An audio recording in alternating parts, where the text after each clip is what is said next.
Hello, everyone, and welcome to This Week with Tucker and Crowley, our weekly segment with Franklin Tucker, editor of the Belmontonian, which you can find online at belmontonian.ocm, and I'm your host, Mike Crowley.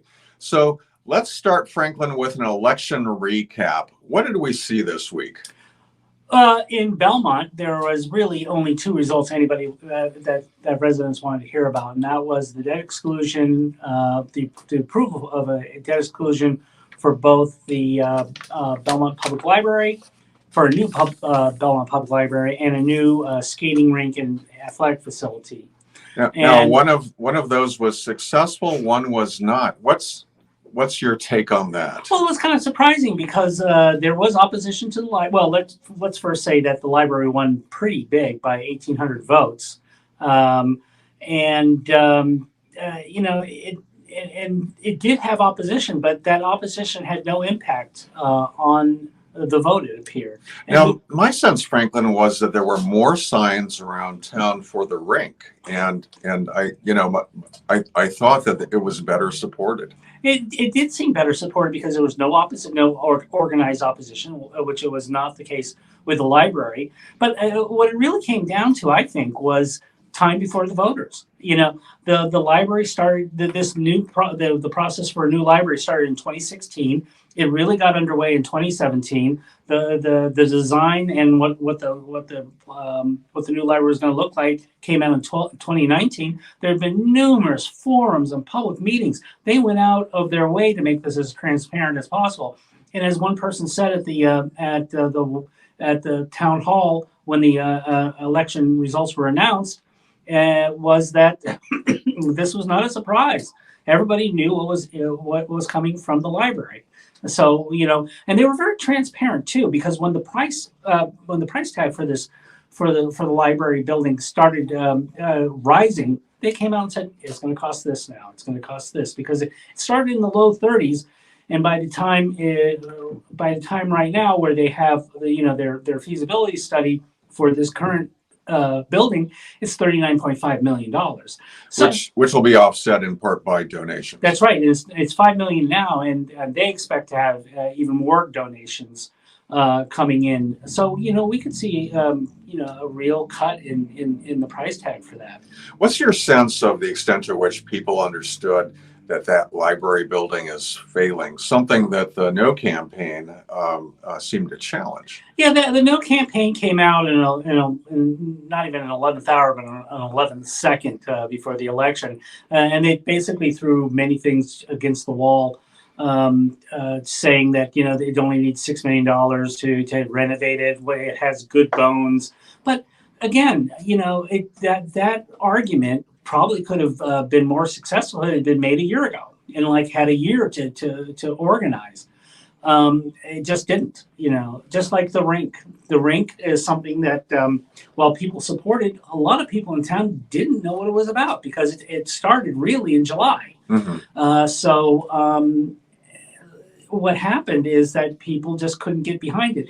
As one person said, in Belmont, a lot of proposals have to take 2 or 3 times before they pass. The library has taken 20 years to pass. The rink needs just more time. If you look at both structures, the rink is the one that really needs to be hauled down and renovated. Well, they're both on the verge of failure, and failure in different ways. But the rink is, it's in addition to failure of systems. I mean, it's just not going to be able to operate for much longer if one of the systems goes out and they can't produce ice. And this is not just the systems like what makes the ice. This is also like the roof. This is a structure that was built haphazardly at best. So this could close, not just because you can't make ice, it's because it becomes just too dangerous to play on.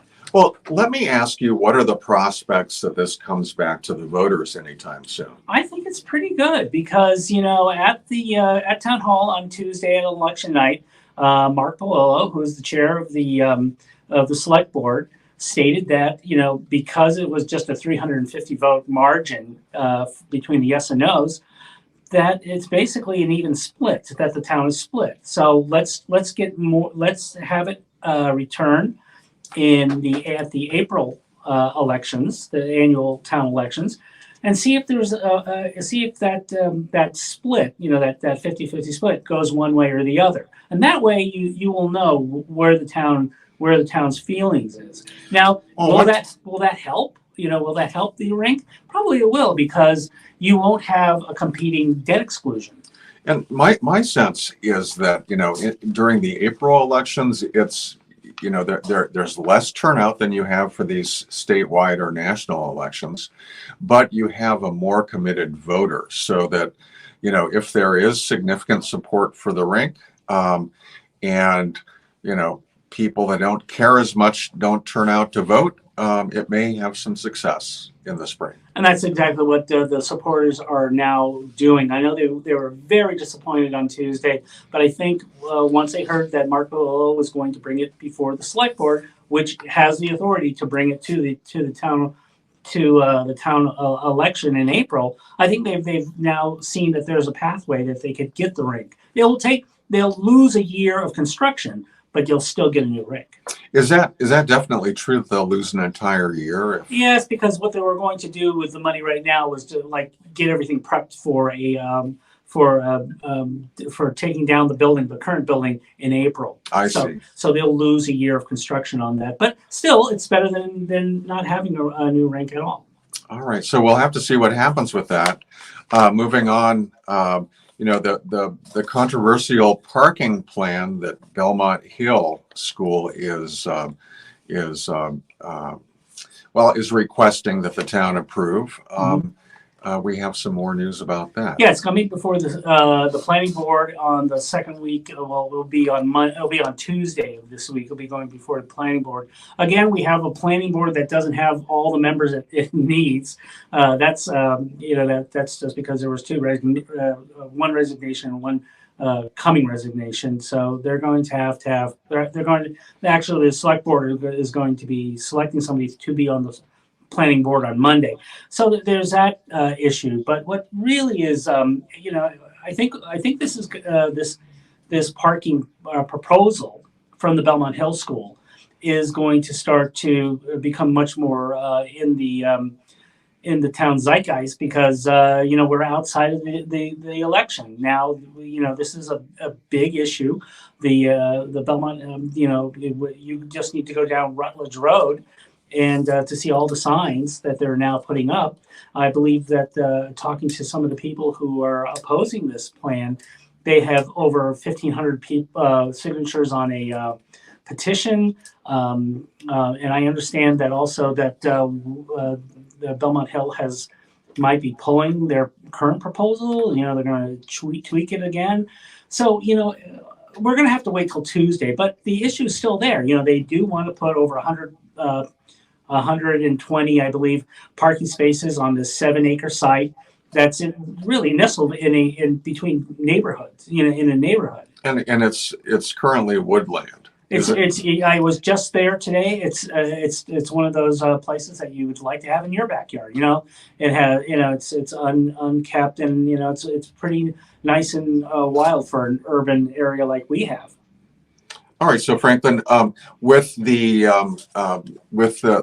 planning board having not a full slate of members currently, do they have enough members to actually take a vote come Tuesday? Well, what's likely to happen on Tuesday? That's the thing, with new members being on board, they have to get up to speed.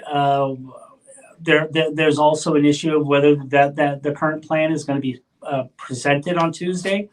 So it's one of those things that clarity is finally going to come on Tuesday. At 7:00 when we find out what's happening with the planning board and what's going to happen with this proposal.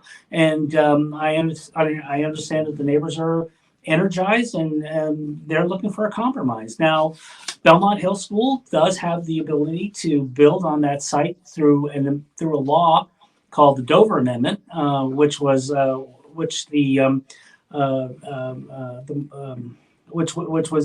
used to build the Mormon temple near where that is, and they could impose that, but they do have to have. But would it still need planning board approval? Oh yes, because it has to be. The Dover Amendment allows you to build, but you have to.